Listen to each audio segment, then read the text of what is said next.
Aplicaciones a cálculos aproximados.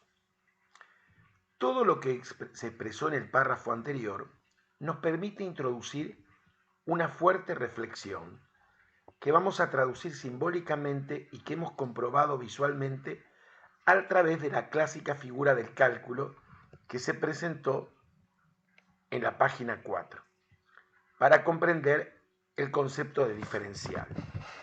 Lo que vamos a hacer a continuación, usualmente esto se deduce lógicamente, no tiene sentido, pero sí lo que vamos a hacer es, a partir de 2 páginas animadas de GeoGebra, tratar de hacer una deducción a partir de lo visual. La primera página nos muestra esto.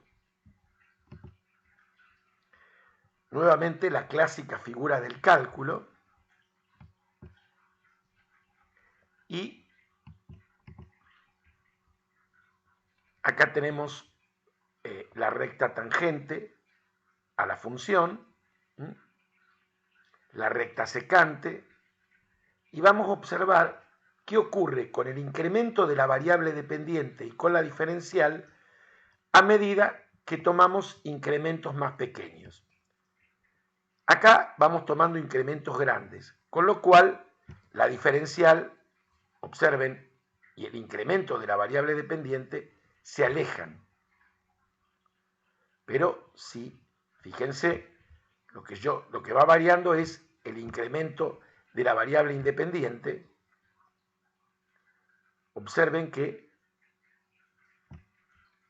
va ocurriendo con delta f y con la diferencial de f. Ahí pueden ver el valor del residuo y observen que a medida que delta x se va tomando más pequeño, ¿qué va pasando con delta f y la diferencial?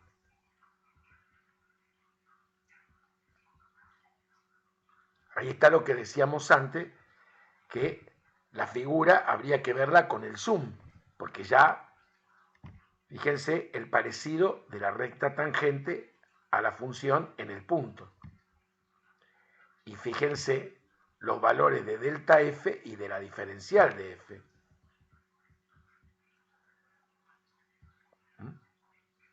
Prácticamente son idénticos. En la otra animación se puede cambiar la función. Acá tenemos una parábola, podemos variar el punto y lo que va variando es el incremento de la variable independiente. Acá tenemos la diferencial y delta i. A medida que tomamos incrementos cada vez mayores, los valores de delta i y diferencial de i se alejan. Pero a medida que delta x es cada vez más pequeño, esos valores ¿cómo son? Observen. Se parecen cada vez más.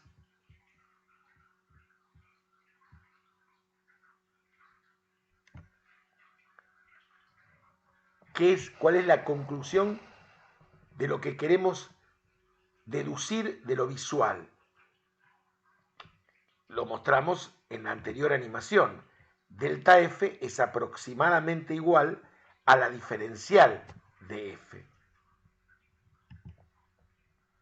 Delta i es aproximadamente igual a la diferencial, a delta i, pero siempre y cuando delta x sea infinitesimal, es decir, se aproxime indefinidamente a cero. ¿Sí? Esta pseudo igualdad se va a convertir, entre comillas, en una igualdad basado en lo que vimos anteriormente a través de un residuo o error. Es decir, podemos pensar la diferencial de i como delta i más un residuo. Recordemos que la diferencia, que la puedo escribir perfectamente al revés, eso es indistinto, porque puede ser un residuo positivo o negativo, ¿sí? La diferencial de i la puedo escribir como delta i más ese valor residual, que es lo que le falta a la función para hacer la recta tangente. Vamos a aplicar esto a obtener cálculos aproximados. Antes de eso, vamos a comentar algo sobre errores de medición.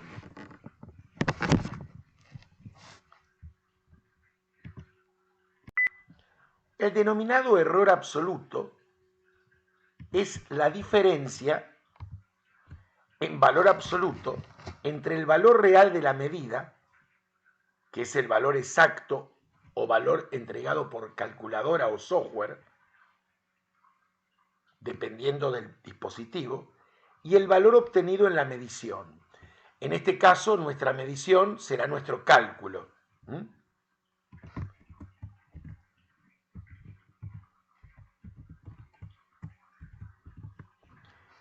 Ese valor obtenido o medido puede ser negativo o positivo según si la medida es superior al valor real o inferior respectivamente. El error absoluto es un indicador de la imprecisión que tiene una determinada medida. Así, cuando se proporciona el resultado de una medida, suele venir acompañada de dicha imprecisión, que no es nuestro caso porque nosotros no estamos haciendo mediciones en el absoluto sentido de la palabra, sino que vamos a hacer cálculos aproximados. El error relativo es el cociente en valor absoluto entre el error absoluto y el valor exacto. El denominado error relativo porcentual sería el error relativo multiplicado por 100. Esto también podría considerarse sin valor absoluto como en el error absoluto, y según sea positivo o negativo, ¿sí?, pasa lo mismo que en el error absoluto. El error relativo tiene la misión de servir de indicador de la calidad de una medida. Cuando se realiza una medición, se considera que su calidad es mucho mayor cuanto más pequeño es el error relativo que se comete. Vamos a ver a continuación algunos ejemplos. Primer ejemplo. Vamos a considerar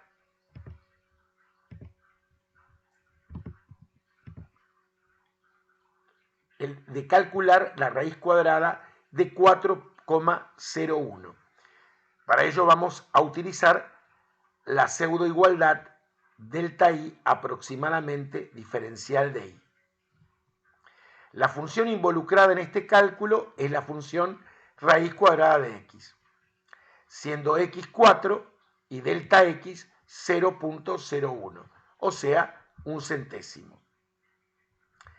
Si desglosamos más esta desigualdad, f en x más delta x menos f en x, que es delta i, es aproximadamente igual a f' de x por delta x.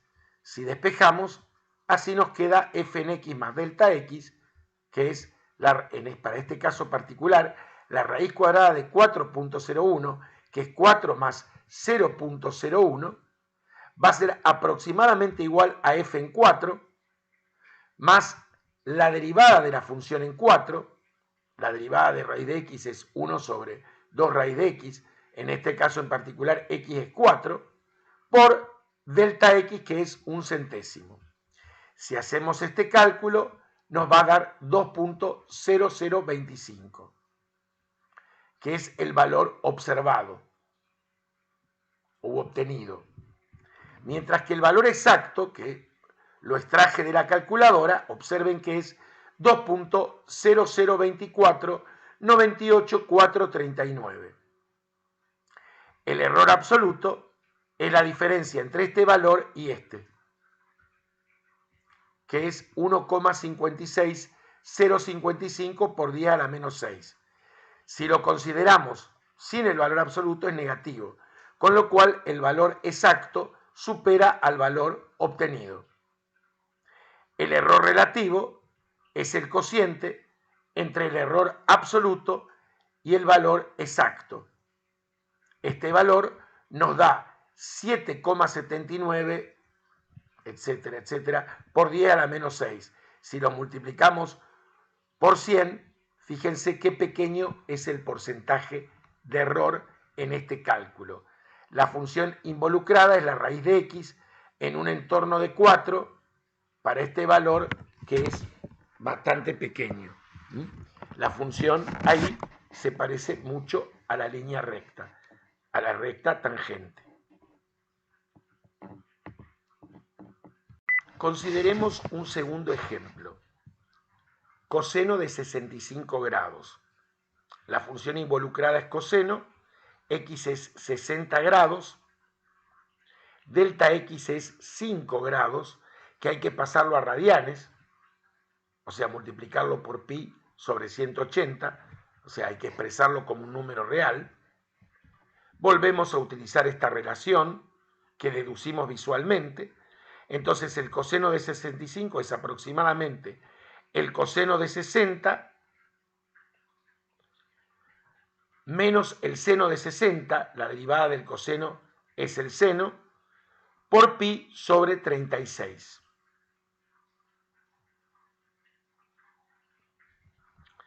El valor del coseno de 60 es 0,5 y nos termina dando como el valor obtenido 0,42415. Bueno, ojo acá, porque hay que considerar ciertas aproximaciones. Consideramos a pi como 3,141 y raíz de 3 sobre 2, que es el seno de 60, 0,866. El valor exacto de calculadora es este, fíjense la diferencia con este. El error absoluto, que es la diferencia entre este y este, nos da 1,82, etcétera, etcétera, por 10 a la menos 3. Esta diferencia es negativa, con lo cual se puede ver que el valor exacto supera al valor obtenido. Y el error relativo, cociente entre el error absoluto y el valor exacto, es este valor que multiplicado por 100 también es bastante pequeño, con lo cual el cálculo y el porcentaje de error es bastante pequeño. Se deja una reflexión que va al foro. ¿Qué ocurre frente a incrementos negativos? ¿Qué ocurre con funciones trigonométricas y por qué? Lo que ocurre con las funciones trigonométricas, ¿consideras que puede ocurrir también con algún otro tipo de funciones? ¿Por qué? Esto lo dejo para reflexión y se propone una segunda actividad de aprendizaje que es realizar cálculos aproximados y el error absoluto, el relativo y el relativo porcentual. Es importante destacar que este cálculo de errores se podría también sustituir a la función por la recta tangente y calcular ese valor. Y nos daría exactamente lo mismo. Gracias por su atención.